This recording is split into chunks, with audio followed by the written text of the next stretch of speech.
আমি বাস্তৱিক সমস্যাৰ ওপৰত উত্থাপন কৰিছোঁ আৰু মানুহবোৰে জানে যে আমি কোনো পধ্যৰে আমি বিজেপিৰ লগত মিলিবলৈ অহা নাই। হিমন্ত বিশ্ব শৰ্মা ডাঙৰীয়া UPPLক নিৰ্দেশ দিব পাৰে, BPFক নিৰ্দেশ দিব পাৰে, কিন্তু মই কংগ্ৰেছ সভাপতি থকালৈকে আমাক নিৰ্দেশ দিব নোৱাৰিব।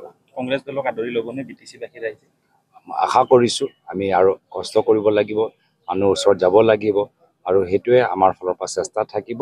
আমি গোটেই দলে বলে আমি BTC অঞ্চলত দলটোক মজবুত কৰিবলৈ আমি আগবাঢ়ি গৈছোঁ। মুখ্যমন্ত্ৰী ডাঙৰীয়াই জোৰদাৰ প্ৰচাৰ আৰম্ভ কৰিছে BTC নিৰ্বাচনত। আজি বাক্সাত 2খনকৈ প্ৰচাৰ সভাত অংশগ্ৰহণ কৰিব। ইতিমধ্যে দিঘিৰাত অংশগ্ৰহণ কৰিলে, কিছু সময় পিছতে আকৌ ককলাবাৰী পৰিষদে সমষ্টিত প্ৰচাৰ চলাব। কিন্তু এফালে BPFকো ৰাখিছে, এফালে UPPLকো ৰাখিছে। তেনেদৰে প্ৰচাৰ চলাইছে মুখ্যমন্ত্ৰীগৰাকী। এই সন্দৰ্ভত কিবা ক'ব বিচাৰে? নাই, তেওঁলোকে দুয়োটা দলটোকে খন্তেকত পেলাইছে আৰু দুয়োটা দলটোকে নিজৰ ব্যক্তিগত সম্পত্তিৰ দৰে ব্যৱহাৰ কৰিছে।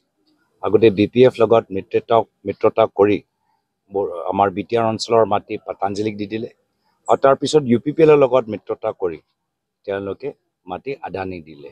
সেয়া হ'ল তেখেতৰ কাৰোবাৰ, যে UPPLৰ BPFৰ যোগেদি তেওঁলোকে কেনেদৰে স্থানীয় মানুহক সহায় কৰাতকৈ, মাটি পট্টা দিয়াতকৈ তেওঁলোকে আদানী আৰু আম্বানীক মাটি পট্টা দিবলৈ বিচাৰে।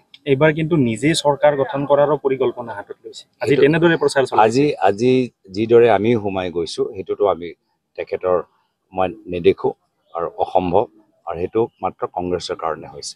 কি হ'ব BPFৰ কি হ'ব? ৰাইজে নিৰ্ধাৰিত কৰিব। ইতিমধ্যে আমি নিজৰ কথাবোৰ ৰাইজৰ মাজত লৈ গৈছোঁ আৰু শেষত গৈ ৰাইজে আশা কৰোঁ নিজৰ বিবেক শক্তি ব্যৱহাৰ কৰিব। সেইটো আমাৰ ফালৰ পৰা অনুৰোধ। ৰাইজে UPPLক দেখিলে, ৰাইজক BPFক দেখিলে, ৰাইজে BJPক দেখিলে, আমি ৰাইজক নিজৰ বিবেক শক্তি ব্যৱহাৰ কৰি কংগ্ৰেছৰ ফালৰ পৰা যিসকল ভাল প্ৰাৰ্থীসকল ওলাই